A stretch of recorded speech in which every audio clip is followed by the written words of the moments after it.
And we're live. Welcome to the Writer's Life, place to get the sights, sounds, smells, tastes of my particular writer's life, and where you get the truth. Subscribe if you haven't already. Punch out that like button and gotta find my handy dandy ruler. Tap the bell for notifications so you don't miss out on one really exciting video. So I gotta make this quick because I gotta go get my Jeep. Just had my oil changed. Always make sure to change your oil on time. Very important. Anyway, so I got together with a writer buddy of mine last night, Tom Schreck. Awesome guy. Does like a million things. He's a boxer, professional boxing referee. You can see him on ESPN, and he's a terrific hard-boiled novelist. And he's a journalist, and also has a full-time job running the marketing program at a local private school. And I don't know how he sleeps, when he sleeps, I should say. But anyway, good work ethic, and this is sort of what this video is about. So the two of us are always talking about what's it take? Like, what's the magic bullet, or the magic secret, or the magic code, or the magic dust, fairy dust, that would guarantee us wealth and fame as full-time writers. And it always comes down to we're like, well, what if we do this? What if we collaborate on this? What if we do this? What if we do X? How did so and so get his millions? And does it take getting a movie deal? Does it take getting a TV deal? Does a book have to be a New York Times bestseller?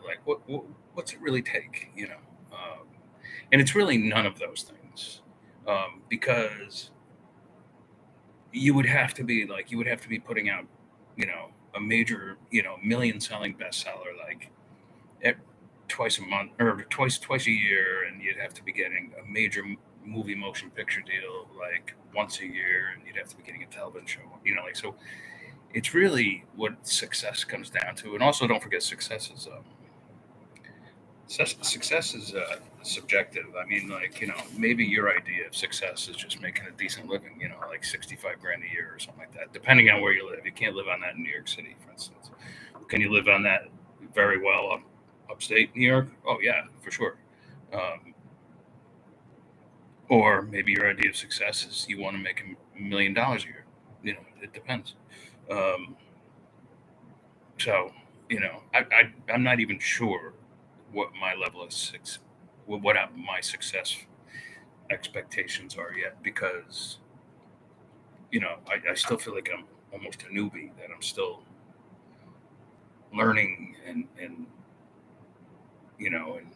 learning, not only learning my craft, learning to write faster, better, be a better storyteller, and learning from those who have come before me, all that sort of stuff. So, and also that is one key. Actually, you should always be willing to learn. And so I actually read a lot of trade information on writing. So that's one thing you should do. But anyway, no matter what you do, if you're in construction, if you're a lawyer, or if you're a medical doctor, you should always be reading your trade magazines. Always. That's key. But anyway, what it all comes down to is, if you're going to be a really successful writer, thriller writer, you just got to be writing more material than anybody else. People are going to say, oh, this is not a competition, and it's not a zero-sum game and all that stuff. Bullshit. I want to write more, and I want to get more fans. And in order to do that, I have to put out more work than anybody else. And it has to be good work on top of it.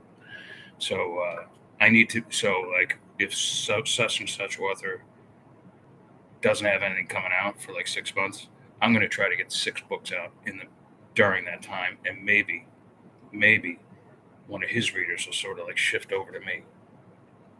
See how that works? So that's really what it comes down to, is just ass time in the chair. You got to be prolific. You got to write really great content, because content is always king these days, and it's going to remain that way. And that's really the secret to. I think that's the secret sauce, to be honest. The magic fairy dust. All right, that's all I got time for today. So I got to go get the Jeep. I got to stop and get some cash because this guy likes getting cash, especially this day and age. All right, I will talk to you guys tomorrow. Ciao, ciao.